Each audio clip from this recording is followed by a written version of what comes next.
warahmatullahi wabarakatuh. Hai teman-teman, selamat pagi. Apa kabar semua? Semoga Allah selalu memberikan kita kesehatan dan kebahagiaan ya teman-teman. Sebelumnya, perkenalkan nama saya Sabrina Asya Febriani, mahasiswa Universitas Islam Indragiri semester 1, program studi Sistem Informasi, mata kuliah Nahwu Syaraf, dosen pengampu Bapak Mu'anif Ridwan, SPDI, MH.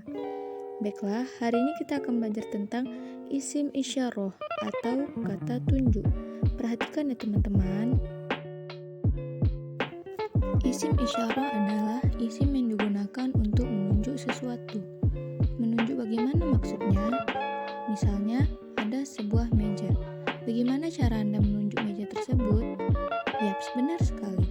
Kita akan mengatakan ini meja atau itu meja.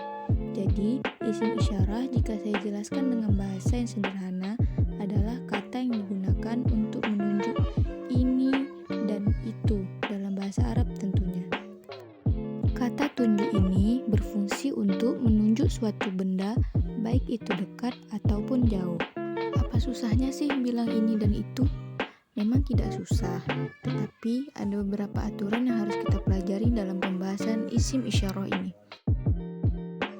Agar lebih mudah dalam mempelajarinya, isim isyarah diklasifikasikan menjadi 3, yaitu pertama, isim isyarah untuk menunjuk isim mufrad atau berjumlah 1 atau tunggal.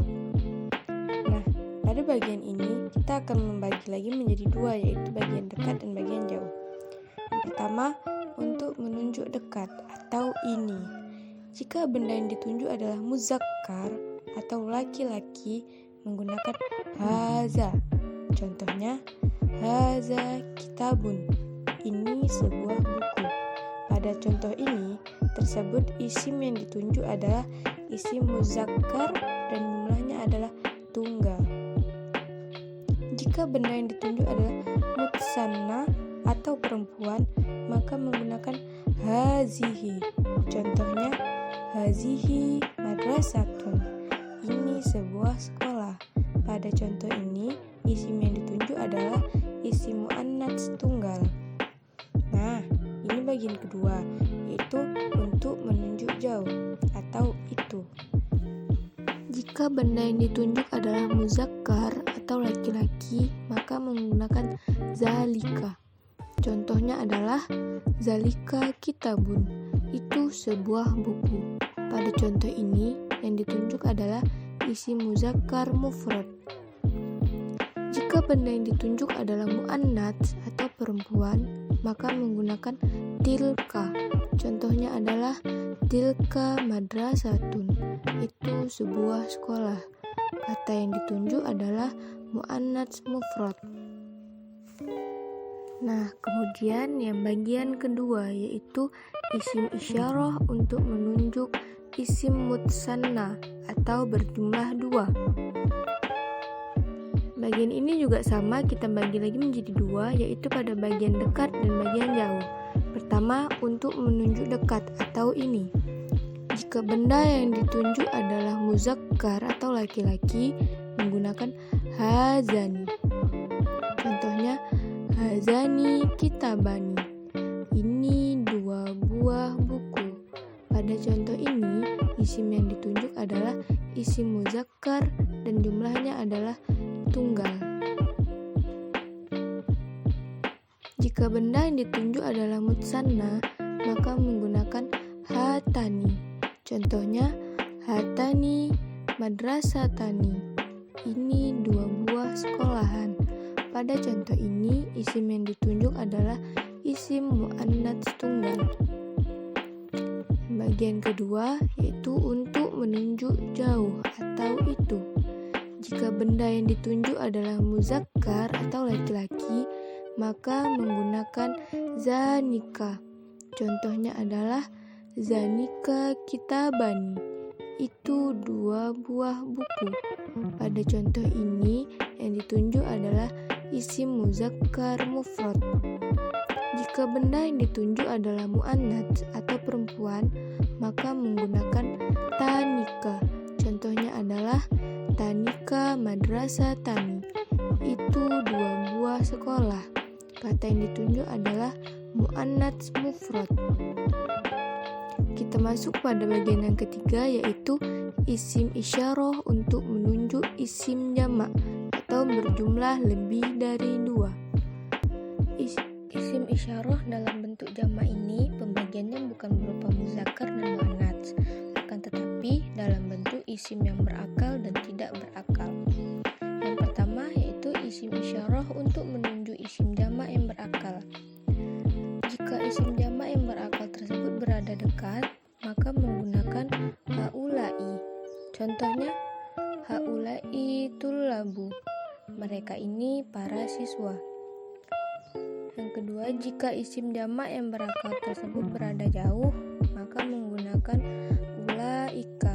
Contohnya, ulaika tullabu. Mereka itu para siswa. Nah, yang kedua yaitu isim isyarah untuk menunjuk isim jamak yang tidak berakal. Jika isim jamak yang tidak berakal tersebut berada dekat, maka menggunakan hazihi. Contohnya, hazihi kutubu. Ini adalah buku-buku. Jika isim jamak yang tidak berakal tersebut berada jauh, maka menggunakan tilka. Contohnya, tilka kutubu. Itu adalah buku-buku. Keterangannya yang pertama yaitu isim berakal adalah isim dari manusia. Misalnya orang muslim, orang mukmin, pembeli, guru, dan lainnya. Yang kedua, isim tidak berakal adalah isim yang berupa benda mati atau hewan, yaitu selain manusia. Yang ketiga, kata kutubu pada contoh isim jamak tidak berakal adalah bentuk jamak dari buku, yang sebenarnya katanya itu adalah kitabu. Namun karena dia dalam bentuk jamak dan tidak berakal, maka dia disebut jadi kutubu. Nah, itu tadi sedikit penjelasan mengenai isim isyarah. Ada juga sedikit penjelasan mengenai isim di belakang ini. Dibaca ya teman-teman.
Itu tadi sedikit penjelasan mengenai isim isyarah dan juga penjelasan mengenai isim bagi teman-teman yang tidak mengetahui apa itu isim. Dipahami saja ya teman-teman. Sekian penjelasan singkat dari saya. Apabila masih banyak kesalahan, mohon dimaafkan karena kita masih sama-sama belajar. Wabillahi taufiq